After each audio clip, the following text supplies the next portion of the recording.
Hey everyone, Scott here to discuss X, starring Mia Goth, Jenna Ortega, Brittany Snow, Kid Cudi, Martin Henderson, Oren Campbell, Stephen Uri, and James Galen, directed by Ty West.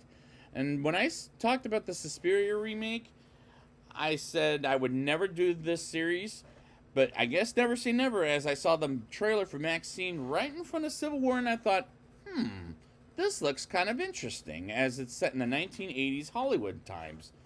So, is this going to be a good series? Well, I'm scared to find out, but whatever, let's get into it. We start off like the old TVs back in the day with the murder at the house, where it's bloody everywhere, and we get introduced to Sheriff Dentler, played by James Galen, looking at the crime scene, which is graphic as hell, as we move on to 24 hours earlier in the year 1979. And we get introduced to RJ, played by Owen Campbell, Wayne, played by Martin Henderson, Jackson, played by Kid Cudi, Jackson's girlfriend Bobby Lynn, played by Brittany Snow, RJ's girlfriend Lorraine, played by Jenna Ortega,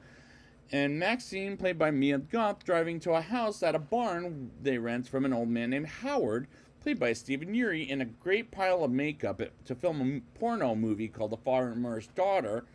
as they drive around to a gas station so that Wayne and Maxine can get some groceries, as Bobby Lynn wants a pack of a certain brand of cigarettes, and drive off with their groceries. And I really do like these characters, despite I know who's going to live versus who's going to die, as they're pretty relatable. They drive by a dead cow, and with police directing around that piece of traffic while they drive through the dead cow, as this movie is fucking graphic at times, and there's a reason the movie is R-rated as far as the movie is concerned. Excuse me. As they get to the house of the elderly man Howard, as he comes off defensive by pointing a gun at Wayne, until Wayne says they spoke on the phone, and Howard puts the gun down, which was pretty damn intense. While Wayne didn't tell Howard they were filming a pornography on their phone, as they do it behind his back, while Howard coughs and suddenly gets back up out of the blue and take them to another house across from them. And Howard comes off rather harsh to them after showing them the house. Excuse me. And the cinematography is very good in this movie, as this movie pulls out the dark humor brilliantly. They start filming the porno by Barbie Lynn and Jackson humping each other like they're in a porno, which they're filming while Maxine goes out for a walk and sees a lake and goes skinny dipping all by herself in a lake. While there was an alligator right behind her the whole goddamn time, and I'm like, how the fuck do you not see the alligator? But to be fair, it was blending in with the water. While we get an elderly person who happens to be spying on Maxine while skinny dipping in the lake as she gets out of the water, excuse me, without getting eaten by the alligator, excuse me, which was hilarious. And at the same time, it was a great time. It was, well, not a great time, but it was great. And there were times it made me a tad bit uncomfortable, but director Ty West does a good job at making it successful. They film some more with Bobby Lynn and Jackson, while Maxine sees an elderly woman who happens to be Howard's wife, Pearl, also played by Mia Goth, and a very good makeup job, as Maxine goes in the house and has some lemonade with Pearl and gets out before Howard gets home, and almost catching Maxine. And the next movie is going to be a prequel about Pearl, and we'll learn more about her in the next movie, as I'm guessing, despite I haven't seen it yet. So don't spoil it for me quite yet, because remember, I'm the newbie to this series, but because at first I had no interest in, but there's a new movie coming out that looked pretty interesting based on the trailers, and Wayne finds out Maxine coming back to the house, as Wayne was looking all over for her, when Howard gets back to the house and finds out about one of them being in the house, which was very intense. Like, I was on the edge of my seat. Maxine films in the barn with Jackson and Pearl combing her hair and puts some makeup on, and we get back to filming the fucking porno while Pearl is spying on them, which is super fucking creepy so far as horror is concerned. And nighttime comes, and Howard is led to believe Pearl is watching the filmmakers in the other house, and they have a discussion about how they talked about spying on people while staying at their house. And the filmmakers have dinner as Lorraine asks if they're doing it, what they're doing is love, and if they believe in it. Jackson plays a song on the guitar, in which Bobby Lynn sings, as it's very pretty to hear, and I enjoy my time with the characters, as this movie is entertaining in my opinion. Lorraine wants to do a scene in the movie while RJ is against it, because she's a nice girl, despite he doesn't say it in front of her, but to Wayne. As Lorraine brings up the movie Psycho, from Alfred Hitchcock, which I reviewed a long time ago, and I did like that reference as she films the scene of the porno, and RJ cries in the shower and decides to leave them all behind until he bumps into Pearl and gets killed by her. And I thought, oh my god, what the fuck just happened? As there was times the fucking movie caught me off guard, and seeing Jenna Ortega in a porno was an interesting choice, because I guess she was, because in my opinion, I think she was around, 19, 20 years old when filming this movie. So I was a little weirded out, while Kid Cudi was like close to 40, as that's twice her age, but hell, they were filming a motherfucking porno, so I guess I'll go with it at this point. After the murder of RJ, Pearl does a strange dance while Lorraine wakes up and wonders where RJ is at, as she can't find him, and Wayne comes to Lorraine to find RJ while Wayne is in his underwear. And he looks in the barn while Lorraine sees Howard and asks for his help looking for RJ, while Howard is looking for his wife Pearl, while Wayne steps on a piece of wood with a nail on it. And like I brought up with The Strangers Chapter 1, it worked better in A Quiet Place, the first one, but after that I'm not giving another movie a pass as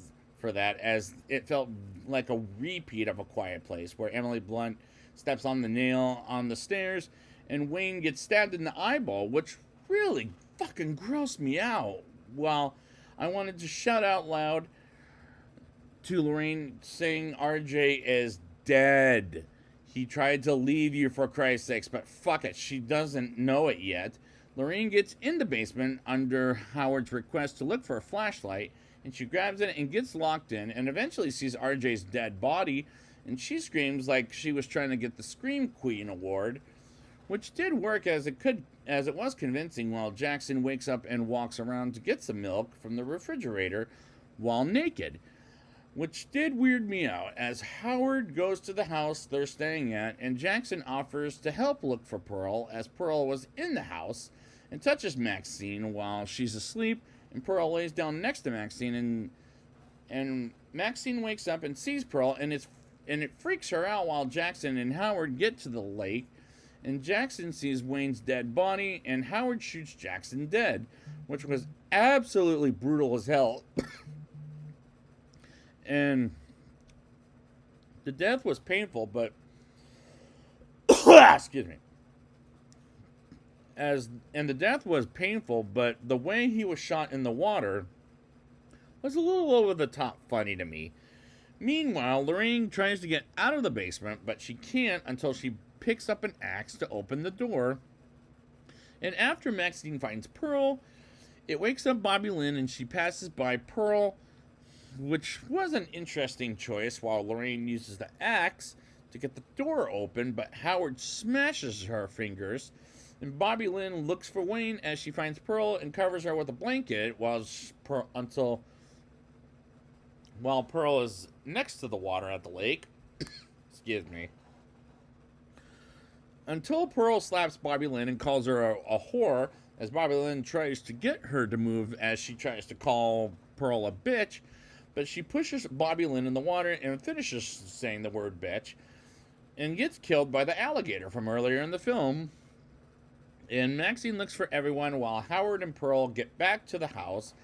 where there's guests, and have sexual intercourse as they're naked while Maxine is under the bed until she gets out of there, which is a very disturbing scene.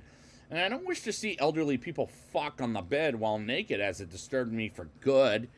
Maxine almost gets out of there as she sees RJ's blood, hearing Lorraine screaming for help, and grabs the gun to save herself, in Lorraine's life, and she gets to Lorraine as she tries to find the keys to the van, and Lorraine gets shot dead in the most over-the-top way possible, while Maxine hears Howard and Pearl going in the house, and Lorraine spits up blood as Howard gets a heart attack, and Maxine points the gun at Pearl, and she gets the keys away from them, and Maxine tries to shoot Pearl, but she's unfortunately out of bullets, and Pearl grabs a shotgun and shoots at it, but misses Maxine as she falls backwards, which was fucking over the top, and Maxine gets out of the van and runs over Pearl twice as Pearl's head is smashed, and I thought, fuck me, that is so fucking brutal. So Maxine drives away as we move on to the daytime in the opening scene with Sheriff Dentler and his officers and deputies picking up the dead bodies as they find the camera where they filmed the porno, and the climax was quite a trip as it caught me off guard, and this could be inappropriate for little children, but at the end of the day, it was interesting as I'm more curious about Maxine than the next movie, which happens to be Pearl. But before I get there, let's talk about my rating of the movie. Now it's time for my rating. I'll give this movie a 7.5 out of 10. I do like the characters, despite I knew who was going to live versus who was going to die, as thanks to the trailers for Maxine, as this movie is fucking graphic and sometimes hysterical, and at the same time it's very intense. But to be fair, I never got scared by this movie, as it's very hard to make me jump in a movie otherwise. I just laugh at horror movies in general, but this movie pulls off the dark humor brilliantly. The cinematography is very good in this movie, as there were times the movie made me a tad bit uncomfortable, I'll say, while director Ty West does a good job at successfully making people completely uncomfortable. And so far as a newbie, this isn't as worse as I thought as it was going to be. The movie is fucking creepy as far as horror is concerned, as it has a bunch of sex talk, despite this is a movie about how to make a porno in the late 1970s. And this is a recommendation, but don't show this to the kids, though, because it is too inappropriate for them. But at the end of the day, I was entertained, as this was entertaining, and I'm more curious about Maxine than the next movie, which happens to be Pearl. So I'd like to thank you guys for joining me, and next time I will be back with Pearl. And until then, let's skedaddle.